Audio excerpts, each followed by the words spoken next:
Hi guys, today we'll talk about how to fix or how to solve the problem of camera on CapCut. To know how to fix or how to solve the problem of camera on CapCut, you should just go to settings.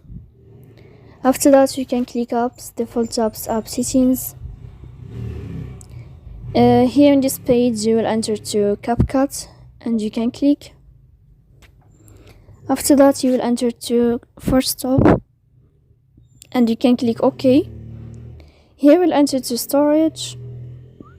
Here we go to clear cache, and in the end you can turn off your phone.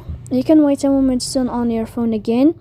If it's not working with you, you can go to Play Store. If you find here updating this blue sign, you can update your apps. So please don't forget to support us, bell like and subscribe. See you next time in another video, and thank you for your attention.